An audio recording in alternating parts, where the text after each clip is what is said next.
Macca's Guides. Hey everyone, Macca here playing Clair Obscur Expedition 33, and in this video I'll show you all of the available Nevron quests in the game. You're going to need to do all these if you want all of the achievements or trophies in the game, as one is rewarded for doing them, and you can also get a ton of really great rewards, including some of the best pictos in the game, and also a ton of Lumina points as well. The first one we can stumble across naturally is in the Spring Meadows, which is a mandatory story-related section of the game at the campsite called the Abandoned Expeditioner Camp. We can talk to the jar. You don't have to do it when you're here for the first time. Like me, you can always just come back and mop these up later for the most part. So in Spring Meadows, we're going to talk to the jar. They're going to let us know that they need something to light their jar, and that item is the resin, which is available in the next area. There are kind of two paths you can go down. You can go above on the bridge. Instead, we're going to go below the bridge into this kind of blue foresty area. And in this corner right here, we can find the resin, which I've already picked up, but it will be sitting right here. Once you pick that resin up, go ahead and go back to the jar, talk to them, and give them the resin. This will kind of do the first little part of their mission, which is pretty short. Generally, these don't take a lot of time or effort. But once you give them the resin, they're going to let you know that you actually need to light the resin inside of their lamp. To do this, use your left trigger to go into free aim, aim at the lamp, and shoot it to light it in order to finish this off. Now, after you complete a Nevron quest, you do have the ability to attack them. Generally, I'm not going to tell you exactly how to live your life. You shouldn't attack them. You'll get more rewards if you let them live afterwards. Another Nevron quest you can come across is in a story part of the game called Flying Waters. The closest rest point is Noko's hut. And to get this one, we're going to be basically retrieving an intact mine for a mine guy. The kind of friendly Nevrons we can help are coated in like a specific kind of white paint. That's how you know they're involved in these Nevron quests. And they'll span through most of the game. This is obviously pretty early on in the game, but some of the ones at the very end kind of happen even after the story of the game. But if you make your way across this area from Noko's hut, you'll find this small little jar we can go through. On the top side of that jar, we're going to do a little bit of transitioning between clips here because of how I recorded this. But you can find that Démineur, and here if you talk to them, don't attack them. Instead, you can basically examine them or tell them that you'll help them. And to find the intact mine, it's pretty easy. There's a small little kind of platforming puzzle here. You'll jump across these pillars. You may want to sprint jump just to get enough distance. And after you do a couple of jumps here, you should be able to land on a platform with a purple pickup. And that purple pickup is this kind of side quest specific item, the intact mine. And then you can just take that mine and go back to this Nevron quest person, and I believe the reward in this case may be a series of weapons for Lune that do thunder or lightning damage, which can be pretty useful in the early game, a little less useful in the late game. But make sure you give them that item, and I would recommend, again, don't attack them unless you really want to. Now, the next one I'm going to show you is accessible from the open world area of the map called the Continent. I'll show you exactly where on the map I am, as this is an optional area. The area is called the Small Bourgeon, and this is going to be one that you can start pretty early, but you're going to have to take a couple of steps to complete it, so it's better to just start it before and then come back once you're done. Now, once you get in here, you'll find this small white Nevron, and you can talk to them, and they're going to mention that they want to grow taller, and to do that, they need Bourgeon skins, which is a specific item that is just dropped from other Bourgeons in the game that you'll come across naturally. So start that dialogue with them, and then go through the game and defeat a couple of Bourgeons. One of them is, for example, to the right of the Stone Wave Cliffs, and you'll have to beat this one in order to get a Lost Gestural anyway. It is quite tough. You're probably going to want to be in the level 25s, but there are probably 10 or 15 Bourgeons you'll come across as you play through the game, and in the rewards, you'll see a Bourgeon skin was given to me here. And then you can come back to the small Bourgeon and give him the skin, and then you can leave and come back again, and if you just keep doing this, I think you only have to do it once or twice, you'll eventually let them grow to the maximum size. They'll spit out a reward to let you know that you completed this, And again, I wouldn't recommend attacking them unless you really want, but make sure you pick up the reward that they let out. We're now at the Stone Wave Cliffs, another main story section of the game, and the closest expedition flag is for Tide Caverns if you are fast traveling back here. Inside of that cave is where you can find the Tide Cavern, so right outside of the cave is where you can talk to Hexga. Hexga is going to ask you for 3 shimmering rocks or something like that, and we're going to be able to quickly find them if we enter into the cave. Just past the expedition flag, you should have a rope that you can interact with to get deeper into that cave. And what we're going to need to do is find the 3 shimmering rocks that they're going to want in order to complete their little quest line. Now, as soon as you enter and go down that rope, you should be able to spot one kind of directly in front of you. It's a bright, glowing kind of white-blue rock. And in order to get it, you'll need to use your right bumper attack in order to smash the rocks and pick up the purple pickup that will spawn once you smash them. And there's going to be basically 3 of these. So the first one here is off to the left. The second one, these are called glimmering rock crystals, there we go, is kind of in the very middle section of this cave. You're going to have to go up this kind of spiral ramp, and then you can find the second one in there. You may get attacked by an enemy, as I did. And then for the third one, you're going to basically go down this rope at the end of the cliff area. And I think you have to come here as a part of the main story. I'm not 100% sure. But as you come through here, you'll get attacked by a rock that is basically embedded in the left side of the cliff. And after you take out this rock, which is named Rocher, you'll get another rock crystal as a loot for the battle reward. And then you can just take all 3 of these rock crystals back to Hexga, give them to Hexga in order to let them come out of the ground. I believe they'll give you a Picto as a reward. Again, I believe you can attack them, but I'd recommend you don't. And that is that one complete. The next one is available once you've gotten through the Forgotten Battlefield in the main story, and it's inside of an area called the Stone Quarry, accessible from the continent open world area of the map. Go inside of the Stone Quarry, and here you'll find the Troubadour, and the Troubadour has a little bit of a mini game that you'll need to succeed at. Obviously, I believe you can turn your difficulty down to easy to make this minigame easier, as it's based on parry timing, and I believe the parry timing window is easier on the easier difficulties.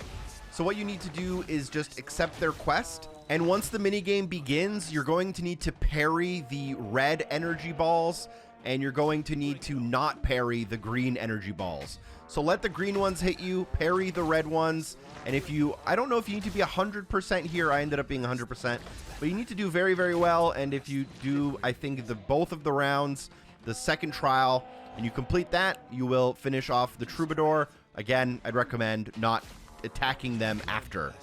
I believe the reward for this one is fittingly a Picto that allows you to regain health upon successful parries.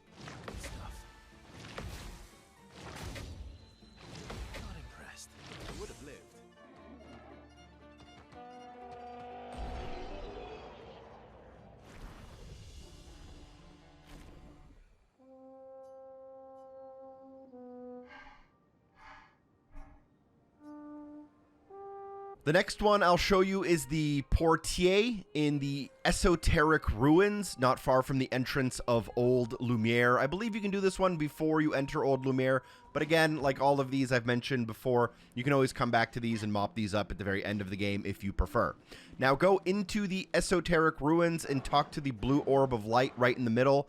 They'll let you know that they need like an item. I believe the item is wood boards, so that they can create their physical being.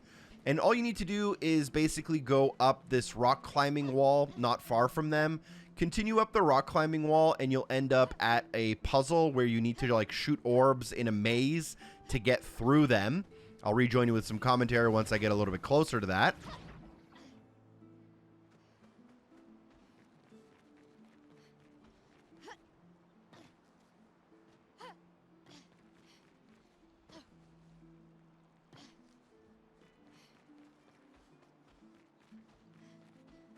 But as you approach this puzzle, you may notice that using your free aim to shoot these kind of energy orbs makes them interact with the doors in kind of like mysterious ways.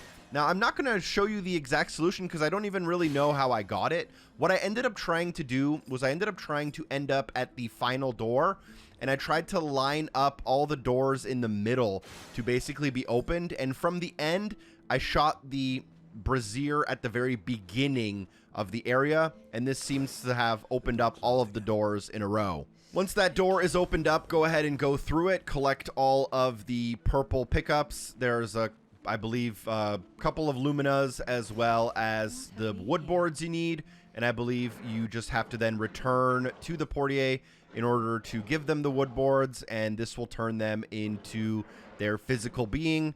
Again, you can attack them. I'd recommend you don't, and I believe the reward here is a protecting healing picto. The next one I'll show is in an area called the Red Woods, which geographically is in one of the starting areas, but I believe you need some abilities to get here, and it is a higher leveled area theoretically, so that's why I'm showing it a lot later on in this video. Go ahead and enter into the Red Woods, and what you need to do here is you need to donate a lot of chroma.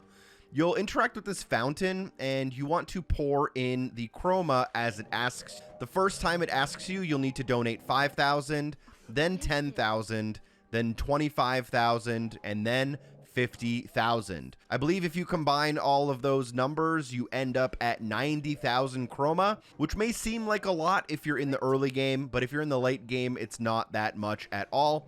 Once you've donated all 90,000 of that chroma, a fountain will come up, give you a picto, and again, don't attack it if you want the best rewards. Move on. Next, we are in the Frozen Hearts area right near the entrance. You can find the Frozen Hearts not far from Monoko Station, and if you want, there is a shortcut here once you have the flight ability, or you can go through Monoko Station to get here.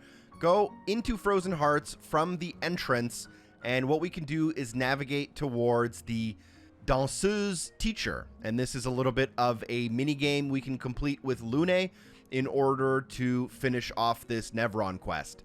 It's a little bit of a journey from the very entrance of Frozen Hearts, but I figured I would show you how to get there from the beginning so you can actually get there without getting lost, as it is a little bit out of the way, so to say. You'll make your way through those caves, turn left as you exit, go up the little staircase, follow the train tracks, and at the end of the train tracks, you can drop down. You don't need to be playing as Lune like I am currently, but when you talk to the Danseuse teacher here, they'll challenge you to a mini game, and I don't know if you need to be perfect, but you definitely need to do extremely well. You'll have to parry their attacks, which are obviously based on timing, and they do happen quite quickly. Succeed at perfect parries in order to complete the mini game, and move on. If you are looking for a quick tip, personally, I use the sound of the attacks to time my parries. I find it a lot easier than to try to see the attack coming, but that's just what works for me.